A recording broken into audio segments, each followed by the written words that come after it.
여러분 안녕하십니까? 용인시정뉴스입니다. 1년의 나머지 절반이 벌써 시작이 됐습니다.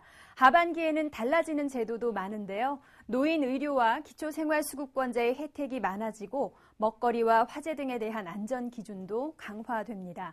자세한 내용 꼼꼼히 확인하셔서 생활에 도움되는 혜택 잘 챙겨보시기 바랍니다. 먼저 주요 뉴스 함께 보시죠. 민선 6기 출범 1년, 용인시가 2017년 채무 제로 도시라는 목표 달성을 위해 재정 건전성 확보와 강력한 체납 처분에 힘쓰고 있습니다. 우리시가 교통문화지수 우수 지방자치단체로 선정됐습니다. 안전띠 착용률은 전국 1위였으나 방향 지시등 점등과 장애인 주차구역 준수율은 다소 낮은 것으로 나타났습니다. 민선 6기 출범 1주년을 맞았는데요. 출범 당시 4,500억 원이 넘었던 지방채를 제로화하기 위해 효율적인 시 살림살이 운영에 최선을 다해온 결과 재정 건전성이 빠른 속도로 회복되고 있습니다. 지난 1년간 달려온 민선 6기, 용인경전철 민간투자비 지급을 중심으로 총 4,500억 원이 넘었던 지방채를 빠른 시일 내에 상환하고 2017년에는 빚이 하나도 없는 시를 만들겠다는 목표에 따라 부지런히 움직였습니다. 총 4,550억 원의 부채 중 우리시는 지난해 1,033억 원을 상환했고 올해 상환 계획액인 1,402억 원을 본 예산에 전액 반영했습니다.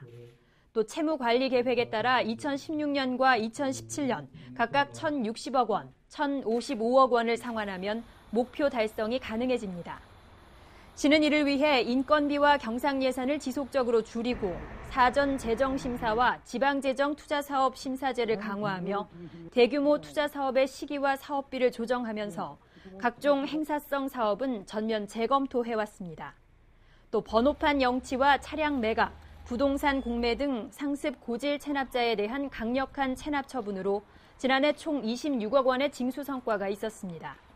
이와 함께 법인 지방세 세무조사를 연중 실시해 지난해 520개 법인에게 167억 원을 추징했고 올 상반기에만 250개 법인에게 160억 원을 추징해 지방세수 확보와 조세 형평성 제고에 힘을 기울이고 있습니다. 채무 제로화로 가는 용인시. 시는 강력한 체납 처분과 합리적인 예산 운영으로 시민 삶의 질 향상에 최선을 다할 것을 시민들에게 약속하고 있습니다. 용인시가 국토교통부의 2014년 교통문화지수 평가에서 전국 인구 30만 이상 시 가운데 우수 지방자치단체로 선정됐습니다. 우리시 운전자와 보행자들의 교통문화의식이 우수한 것으로 나타났습니다. 국토교통부가 교통안전공단에 의뢰해 전국 229개 시군구 주민의 교통안전에 대한 의식 수준을 조사한 교통문화지수 평가 결과입니다. 운전행태와 보행행태 전반의 11개 항목 평가에서 용인 시민들의 안전띠 착용률은 1위, 횡단보도 정지선 준수율과 교통사고 감소를 비롯한 대부분의 항목에서 고르게 상위권에 이름을 올렸습니다. 반면 방향지시 등 점등과 이륜차 승차자 안전모 착용, 장애인 전용 주차구역 불법 점유 등은 다소 낮은 점수를 받았습니다. 교통문화지수는 지역 주민의 교통안전에 대한 의식 수준을 나타내는 지표로 활용됩니다. 시 교통정책관은 민간단체와 협력해 교통안전 문화 확산에 더욱 주력해 선진 교통문화 도시를 만들어가겠다고 밝혔습니다. 용인시는 29일 경기도청에서 경기도와 화성, 이천시와 함께 말산업특구 공동지정에 관한 업무 협약을 맺었습니다.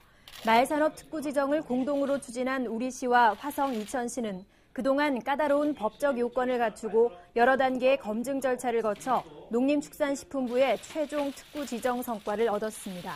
앞으로 3개 시는 성공적인 사업 추진을 위해 상호 협력할 계획이며 이를 통한 관광 레저 산업 확대로 도농 교류와 일자리 창출, 시민 삶의 질 향상 등의 효과가 기대되고 있습니다. 용인시가 메르스 여파로 인한 매출 감소로 어려움을 겪고 있는 지역 소상공인들과 29일 시청 회의실에서 간담회를 가졌습니다. 이 자리에는 정찬민 시장과 관내 소상공인 대표, 관련 부서 공무원들이 참석한 가운데 소상공인들이 현재의 어려운 상황을 전했고 용인시는 지역경제 활성화 시책과 소상공인 지원 사항 등을 안내했습니다.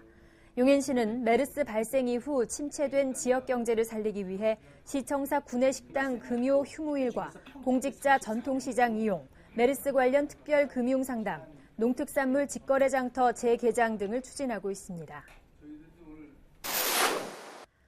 용인시와 제일모직 주식회사가 포고급 전대리 에버랜드 일원 1,300만 제곱미터 부지에 대규모 관광 상업시설 건립을 위한 업무 협약을 맺었습니다.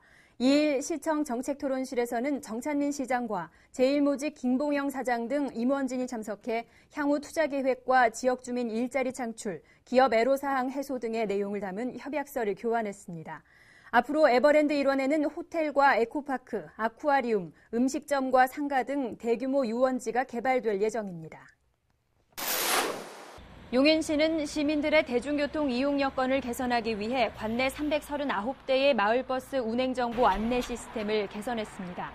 개선된 시스템에 따라 마을버스 실시간 도착 정보를 시내외 버스와 동일하게 제공할 수 있게 됐습니다. 시는 앞으로 마을버스 운행 정보를 정류장뿐 아니라 스마트폰과 인터넷, 공공포털 등에도 확대 제공하기 위해 현재 경기도 교통정보센터와 협의 중입니다. 용인시 수지구는 가뭄으로 인한 공사장 주변 지역 주민의 먼지 피해를 예방하고 공사 소음을 줄여 쾌적하고 안전한 주거 환경을 조성하기 위해 대규모 택지 개발 사업 현장 87곳을 특별 점검합니다. 점검 대상은 동천 3지구, 상현동, 풍덕천동, 신봉동 일원 대규모 택지 개발 사업 현장입니다. 수지구는 특히 비산먼지 발생 억제 시설 설치와 주변 도로 청소 및 공사장 통행로 살수, 방음벽 설치 여부 등을 중점 단속하고 있습니다. 용인시는 7월 1일부터 7일까지 양성평등주간을 맞아 3일 행정타운 문화예술원에서 양성평등주간 기념식을 열었습니다. 이날 행사에는 정찬민 시장을 비롯해 지역 주요 인사와 시민 등 300여 명이 참석한 가운데 양성평등 촉진과 지역사회 발전에 기여한 유공자에 대한 시상과 축하 공연 등이 있었습니다. 우리 시는 양성이 균형을 이룬 여성 친화도시 조성을 위해 준마렐라 축구단 운영과 태교도시 사업 등을 적극 추진하고 있습니다. 똑똑 정보입니다. 용인시는 7월 1일부터 무인 민원 발급기를 평일과 주말 구분 없이 오전 7시부터 밤 11시까지 연장 운영합니다. 관내 총 30넉 대가 설치돼 있으며 건축물 대장과 주민등록 등초본 등 총 55종의 민원 서류를 발급받을 수 있습니다. 용인시는 관내 유치원과 어린이집 등을 대상으로 하반기 유아 숲 체험원에 참여 기관을 모집합니다. 7월부터 12월까지 관내 3곳의 유아숲 체험원에서 8개의 교육 프로그램이 운영됩니다. 참여를 희망하는 기관은 용인시 숲체험 사이트에서 신청하세요. 용인시는 도시근로자와 비교해 적은 농업인들의 소득을 보전해주기 위해 정부가 지원하는 농업보조금인 쌀, 밭, 조건분리지역 직불금에 대한 신청 기간을 7월 10일까지 연장합니다. 신청 대상 농지를 확인하시고 소재지 읍면사무소로 신청하시기 바랍니다. 메르스 발생에 따라 경기신용보증재단에서는 중소기업 육성자금을 특별 지원합니다. 지원 규모는 300억 원으로 메르스로 인한 경기 침체로 경영에 어려움을 겪고 있는 중소기업과 소상공인이 대상입니다. 자세한 내용은 경기신용보증재단으로 문의하세요. 용인시 사회적경제지원센터가 2015 용인시 사회적경제 소셜벤처 경연대회를 개최합니다. 혁신적인 아이디어로 사회적 가치를 추구하는 사회적 경제 창업 아이디어를 가진 분들은 7월 6일까지 참가하시기 바랍니다. 자세한 내용은 용인시 사회적경제지원센터로 문의하세요. 장마 전선의 영향으로 이번 주에는 전국적으로 비가 오거나 흐린 날이 많을 거라고 합니다. 더위는 여전할 것으로 보이니까요. 시원한 음식 드시면서 기운 내시기 바랍니다. 건강한 한 주 보내십시오. 고맙습니다.